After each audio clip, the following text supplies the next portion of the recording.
What's up, everyone? Welcome back to another episode of the AAPI Leadership Lab brought to you by NAP Las Vegas. Today, we have a special guest, Gene Lee. He is the Chief Data Analyst Officer at Caesars Entertainment, which is one of the biggest employers in the Valley. He's a son, he's a husband, and he is a proud father of an energetic 7-year-old daughter. Got all that right, Gene? That is correct. Nice to have me on. Nice to Yeah, meet you. thanks for taking the time. So we're gonna just jump right in, as we always do. So tell us a little bit about yourself. Where did you grow up? Where did you go to school? Tell us who Gene was or is. Yeah, I grew up in California, so I was born and raised in Southern California. Spent majority of my early years in Fullerton, which is near Disneyland. I went to public school, working class parents. And I was there the 80s and 90s. So in Southern California, there was some big events like the riots in LA, and that we obviously I didn't grow up with the internet, but as I was in my high school years, the internet became a thing, and so quickly got attached and learned a lot about technology.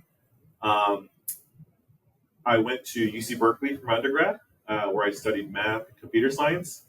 I spent most of my free time playing computer games, so I was really into StarCraft, the original StarCraft, and later on Brood Wars came out, and then later on Counter-Strike. So a lot of my time during my college years was playing video games. After college, I graduated in 2002, where 9/11 happened, and we went from an amazing job market to a really terrible job market. So it was really hard to get my first job out of college. I think I applied to 30 companies, a lot of interviews, and I only got one job offer. And I got that job offer the week of graduation. So I was still looking for jobs. I didn't know where I was going to live. I was just looking for anything just to get my career started.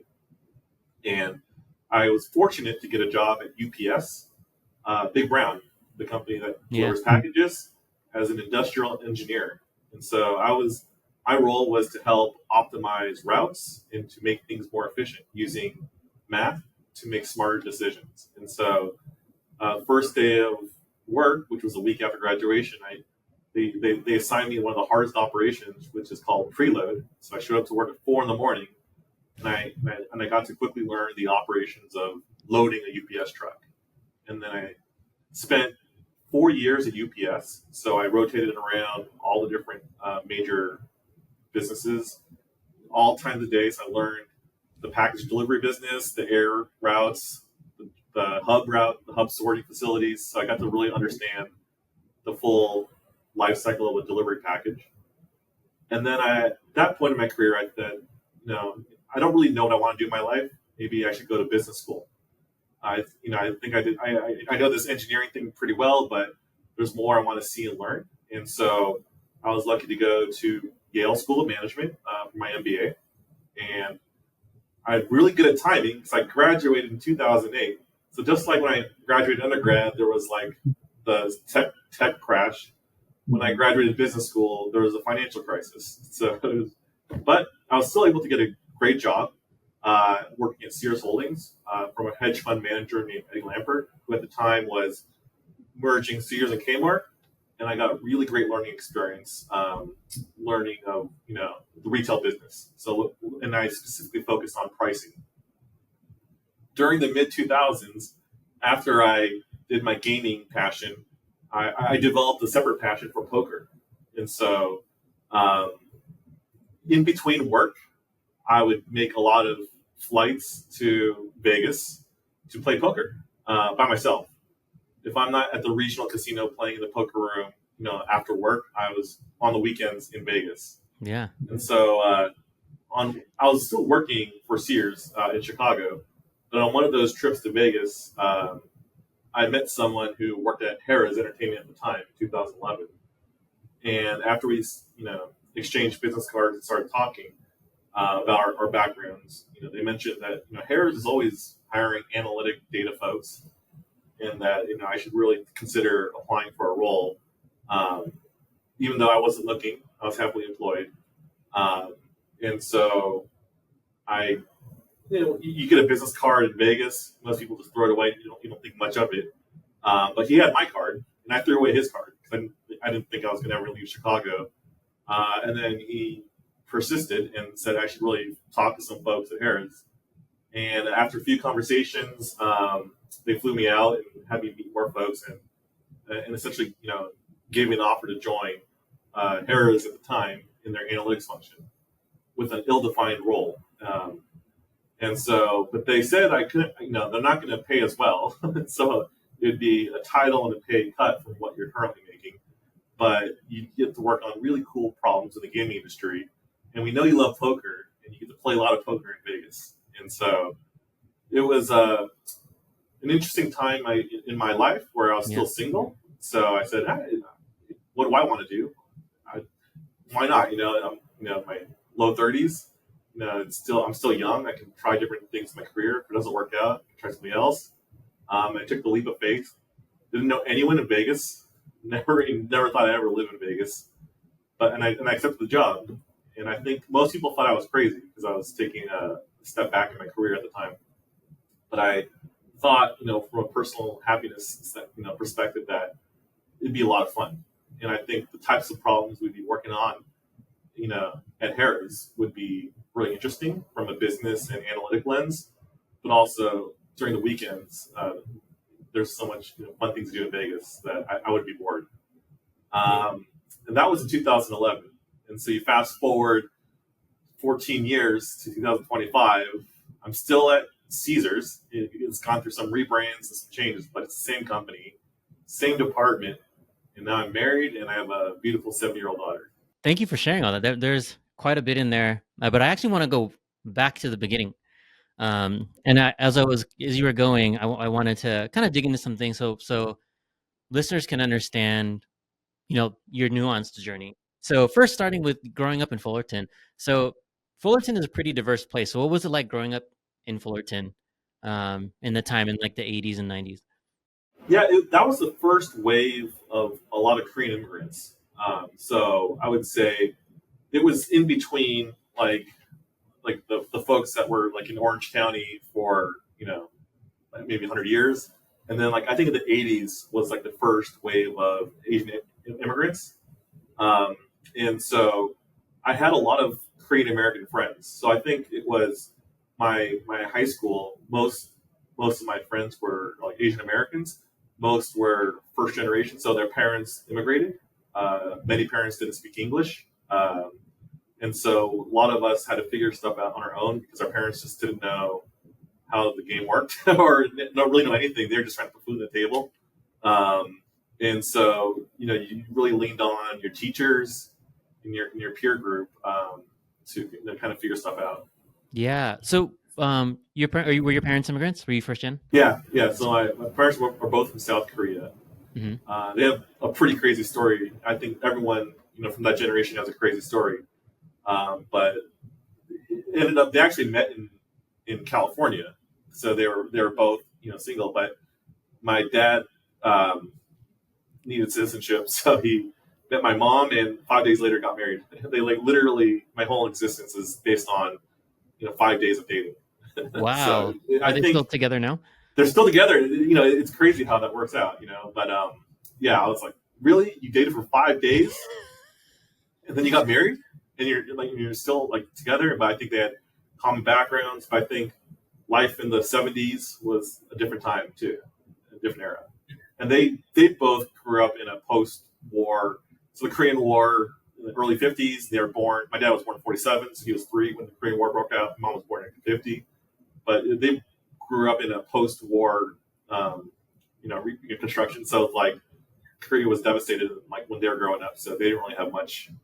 And then, but they found their way, different ways to America for more opportunities.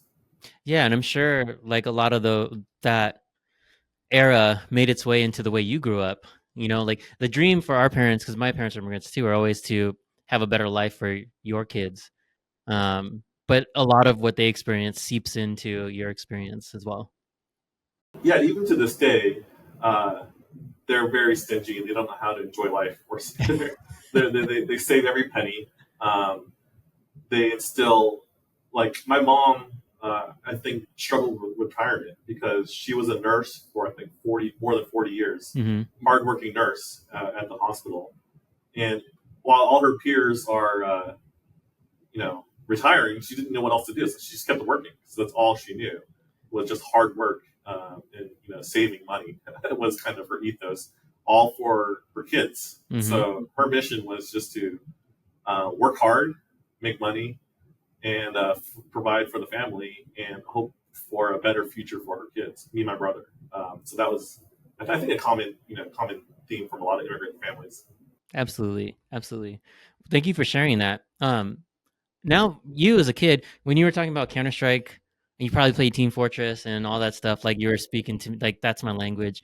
But I want to go back a little bit farther. So, Gene, growing up, what was the dream? So you said like as you were, as after you graduated, you weren't sure what you were going to do. But as a kid, what was the dream? Did you want to be a gamer growing up, or what did you Oh want to no, be when you well, grew up? so I remember like uh, Legos was my when I was very young. I was very passionate about Legos. Hmm. But then it's not my parents didn't really have that much money, so I didn't have like that many Legos. So I had to be very creative of the Legos I did get.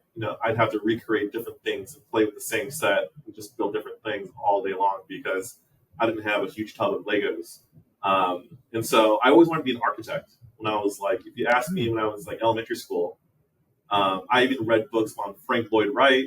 I wanted to like build stuff, and I always thought like the buildings were cool, and there's a whole job where all you get to do is like kind of Legos but for adults, like design beautiful buildings and stuff. I thought I wanted to be an architect, and then like junior high, high school, I discovered video games, and I think that's when I was wow, like, video games like sucking up a lot of time, but it's for me a lot of fun. So I ended up playing a lot of video games, and then that's when the modem you can get to a 14.4 baud modem, so you could Yeah. actually play games over the internet.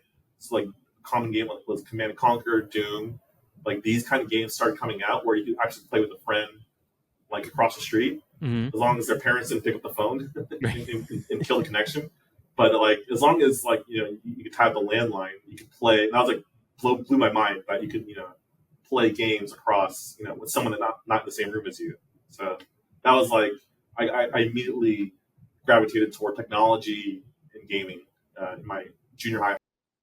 Nice. Yeah, I'm sure you had in college, like we did, we had a bunch of LAN parties playing Yeah, Counter so Strike and all that college was stuff. the first time I saw fast like a T1 line or LAN. Yeah. Like I didn't, so it was all dial up growing up. And my first day in the dorms, wow, this is like always on fast internet. That blew my mind. So that was, and yeah, we did have LAN parties where we would have to throw the big monitors, computers, and go to someone's living room and Yeah. play some games. But yeah, no, that was a core memory and experience growing up.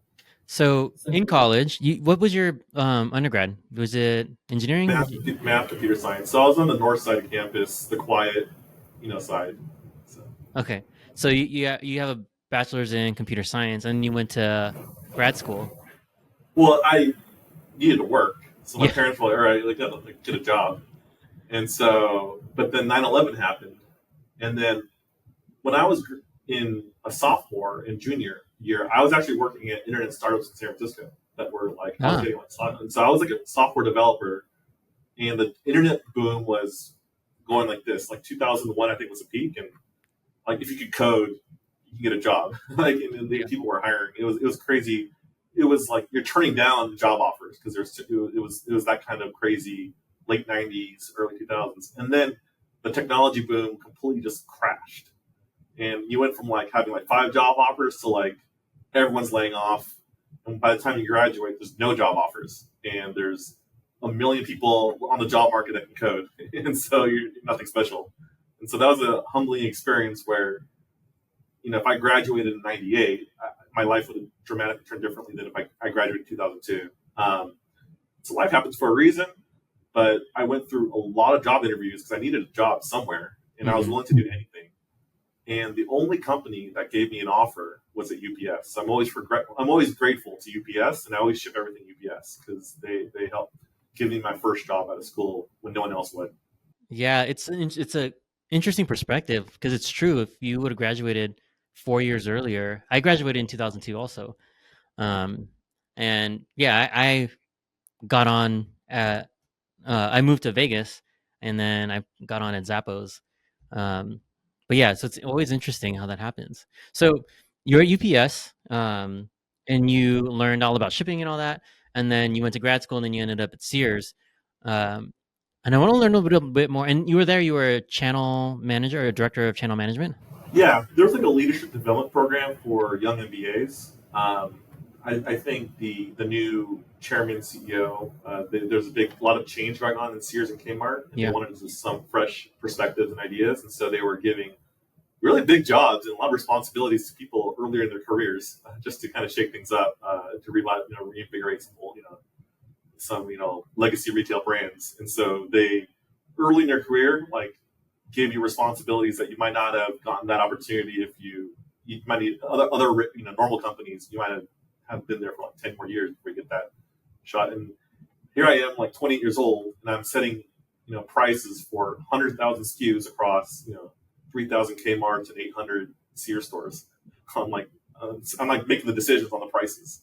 yeah. So how was that? Like, what were you anxious? Were you like, did you not know any better? Like, tell me a little bit more how you got through that. It was frightening because you can immediately see the decisions. You can go to the store and say, "Oh, $13 for that, for those pants. Should have been 15 or 12. I see the clearance is at 30% off. Should have been 40% off. I don't know, but like at the end of the day, that decision came from your department." And so it's like it was a mix of emotions. Hmm. As an MBA, like you always want responsibilities and scope and impact, and so you can check that box. And you get responsibility very quickly, and impact.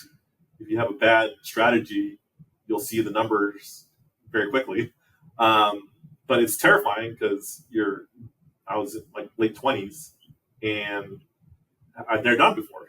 I just graduated from school, so it's like I have some math models that I can be confident on, but have I ever done anything in the real world? No. So Yeah. I think that is terrifying. And you mentioned that you had a mentor there. Can you talk a little bit about like what role mentorship played for you there, and then what mentorship maybe now looks like for you to be a mentor or mentee? Yeah, no. So I think you can always have mentors, no matter where you're at. You can always learn. So I had several key influencing figures in my career at Sears. One was a mentor, a famous professor at the University of Chicago, that was expert in his field of economics and the Beckman Pricing Institute, and learning from him and going through math models. His expertise gave me confidence. His confidence made me confident because I'm learning from one of the best. He's probably pretty good. That was very important. My other mentor, former senior vice president of supply chain, later on became CEO of Sears for duration, um, gave me confidence in meetings, I would say, because up to that point, I was an engineer, fresh MBA, but I never spoke in front of a large group. I never understood dynamics of corporate America, of when to talk, when not to talk, when's too much, when's too little. When you have a conflicting opinion, what's the most effective way of getting your point across without ruffling too many feathers, or is it okay to ruffle feathers? I don't know what the dynamics of the culture of the company. And so I think having someone kind of you can just have coffee with and ask these questions. And it turned out the person I was having coffee with later became the CEO, so that helped. Yeah, Yeah. crazy. And how would you say, I want to get to Caesars, but even along your journey, what would you say? Would you say your being a Korean American, did it help, hurt? Did it present challenges? Did it help you? Did some of the things growing up impact your journey in any way? I think it helped because one thing to be effective in analytics or any kind of most business disciplines is not having too many assumptions and to validate. Like everyone has an opinion, which is fine to have an opinion, but making sure you don't have any blind spots uh, And when you have when you form an opinion, be willing to change based on information or data or facts. And I think Korean Americans, um, you don't like. I grew up in an environment where no one really knew what was, they're new to America. They didn't know what Halloween was, right? And so, like the first time Halloween, people were ringing at the doorbell. My parents didn't know to open the door for kids handing out candy, so they just didn't know. So I think you just have to come to the baseline. You don't really know, and you have to learn and validate. Even if you think you know, be open to different perspectives and different ideas. I think it's a long-winded way of saying. I think the main point is different perspectives, being cognizant and aware that you're sitting in the room, and someone could be mentally thinking something completely different, and just be aware because growing up Korean American, I grew up, and my parents gave me a certain environment, and my peer in school, they grew up completely different, and we're still in the same class, but the way they approach a problem or they approach a situation might be how I don't think like that. So I think just being aware is very helpful in your Yeah. career. That people have different opinions, and before you say anything, just like be mindful about that key fact. Yeah. So now coming back to um, Caesars, and so you kind of switched, maybe they're related. You went into data analytics, but before talking about that, like, what were the things that you had, the perspectives you had to take? You shared a little bit earlier, like, I'm single, I'm still young, never thought, like, what else was going through your mind in deciding where you're going to kind of lift your life up and move it to a place you never thought you would live? Yeah, well, Vegas was scary, right? Because I'm 31 at the time, and Asian parents, when are you gonna get married? When are you gonna get married? Right? Like, it's like I got the pressure. Hey, I want to see some grandkids. Why are you still single?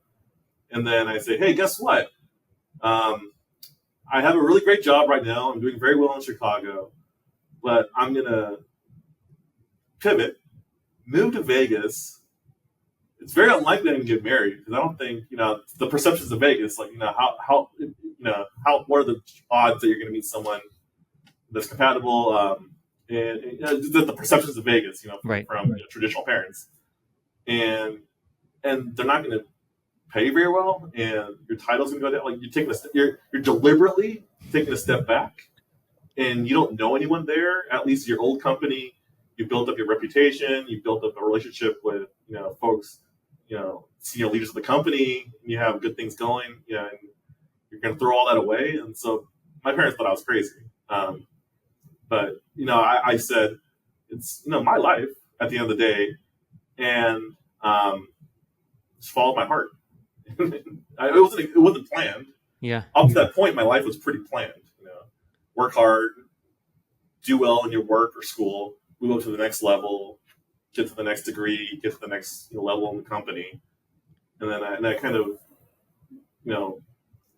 just said, let's shift gears a little. Yeah. It's a great story. And it's kind of like with my parents, like when I told them, because they thought I was going to go, I'm from the Bay Area. They thought I was just going to go to San Jose State and stay local. And I was like, no, I want to go like somewhere relatively far, not out of this, like still in California, but California is a huge state.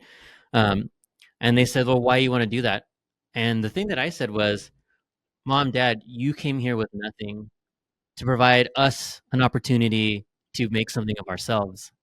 So this is my chance to do that.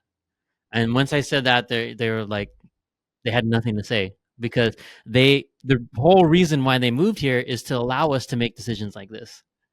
That So hits the home. Yeah, that hits home. That exact same conversation. So you must have had the same feeling. yeah, But your parents must have felt really proud because everything they worked so hard for, you got to live a life and make the decisions in your life that they never had those opportunities to make those kinds of decisions. They didn't right. have like the luxury. I don't have the luxury of choosing this and that. I think but then I think they worked hard so that you can have that choice. Yeah, yeah. So yeah, we're probably having similar conversations. So tell us now. Now you are 31 years old. You just moved to Vegas. You're taking on this role. I don't know if the data analytics team was started or you were like the first hire and you built it out. But just tell us a little bit about what you're experience was like moving here and building community here. Well, the timing was such that at the time Harris was consolidating their analytics functions from the properties to corporate, and so there was this enterprise shared services initiative at the time. So it just coincidentally, they were hiring people in Vegas because there might have been an analytics person at a local property times however many properties, and the initiative was to centralize the talent into one location and service all the properties that way. And so they were building out the team here. So the timing just happened to be they needed more analytic talent based out of Vegas. And so that, and then I said, oh, I could live there. I could move there. So that was, but it was, yeah, my first job title was Director Business Intelligence Advanced Analytics, which sounds long and fancy, but vague. And it was vague Yeah. because they're like, just use data to help us make more money. But we don't really know where. But We don't know what data, we don't know where you're going to find it, but just do it. and this was before the word data scientist existed. So the job title data scientist is more common nowadays. But back then, it would have been called. It would have essentially been a data scientist. Like back then it was just like business analytics or something like vague. Like they didn't really know, but they just knew bringing some math-oriented data folks into the organization, learn the business, and provide recommendations and ideas to help us make more money. It was essentially the charter. Yeah. And so that was what we were doing at work. And how about your sense of community? Like, how were you at one time building a discipline at your job, but then also having to build a personal life outside of it? My social network was all my poker buddies. So like, I didn't have any friends here. And so I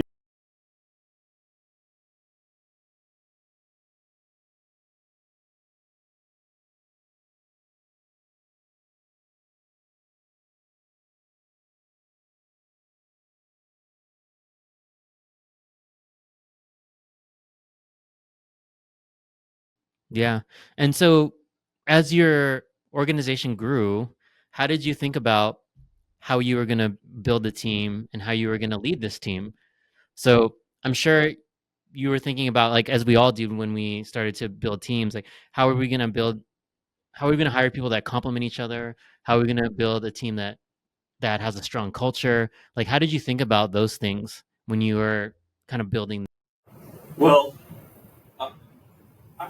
it was a journey for me. How about that? I would say I did about 1,000.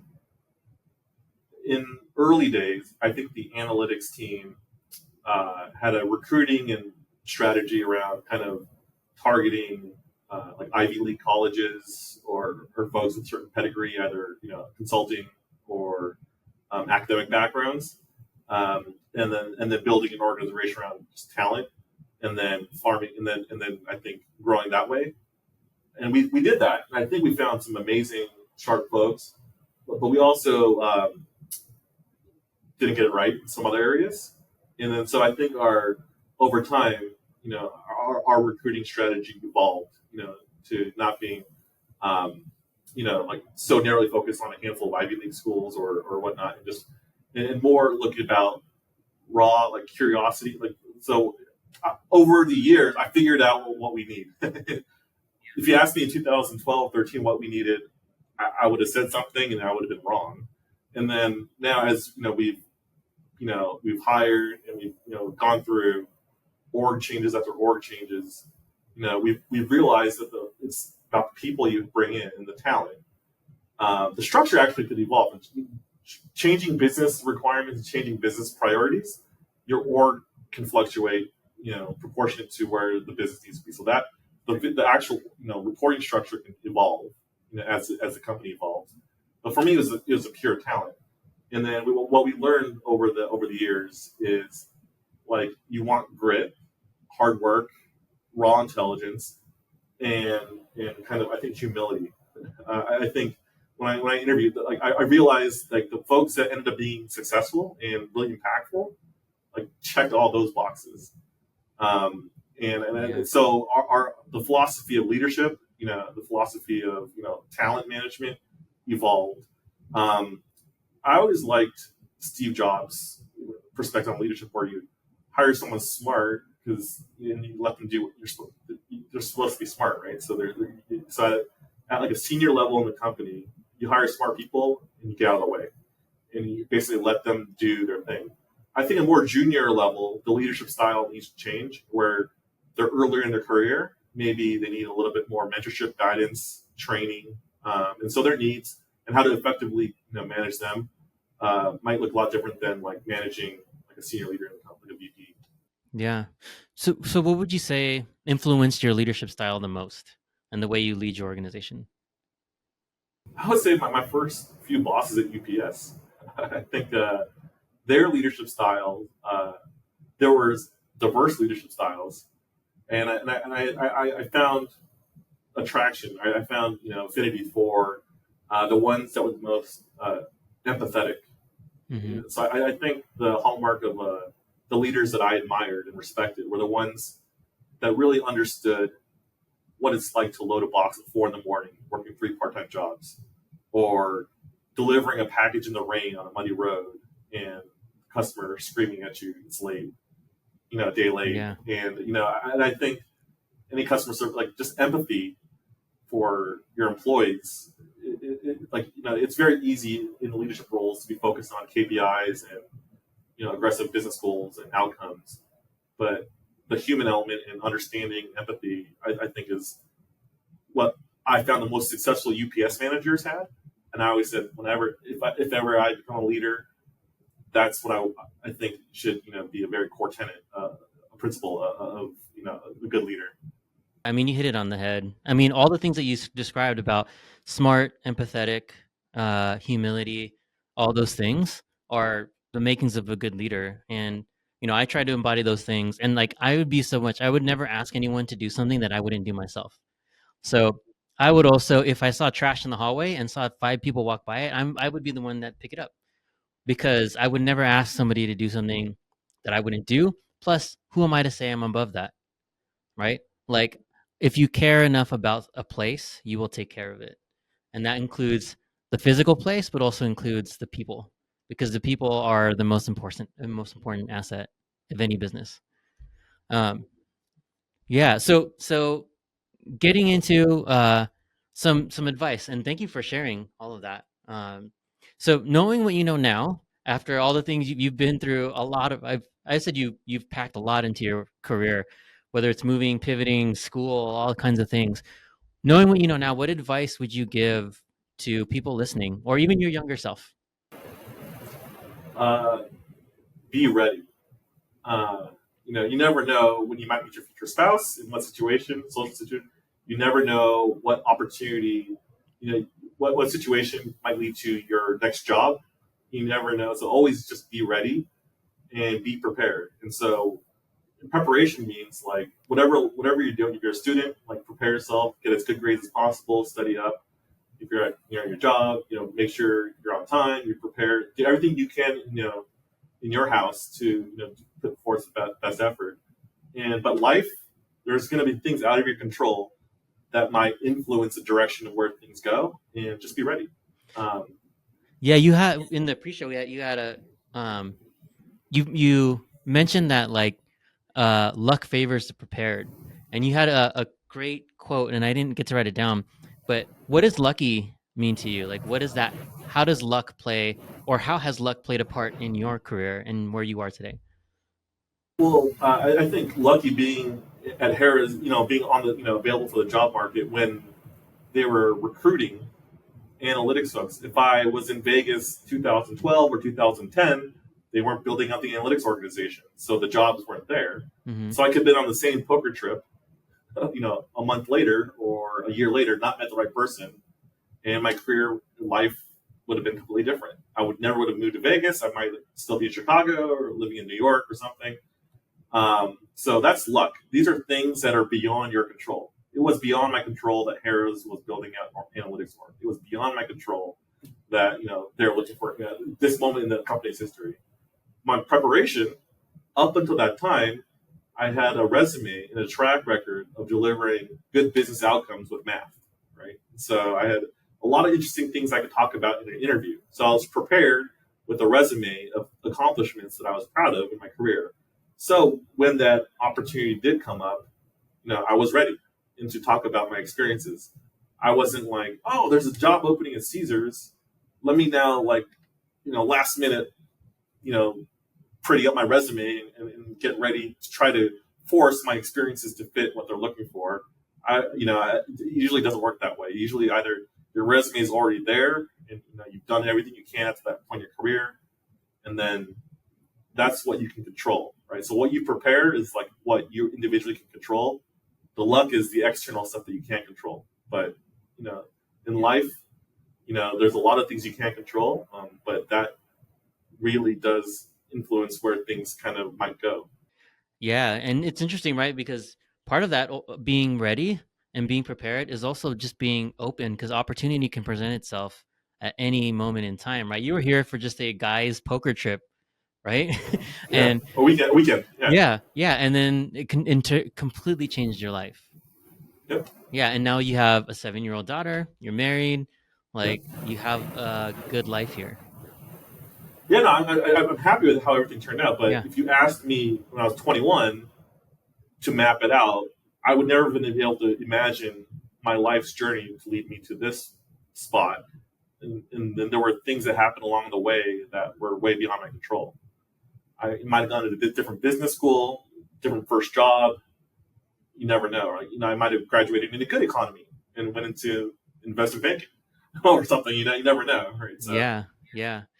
Cool. Well, if people want to, and you can leave LinkedIn if you want, but if people want to learn more about you or get in touch with you, what's a great way? Is LinkedIn, what would be a good way to find you? yeah, LinkedIn. I have a public LinkedIn profile, so you Okay. can just direct message me on LinkedIn.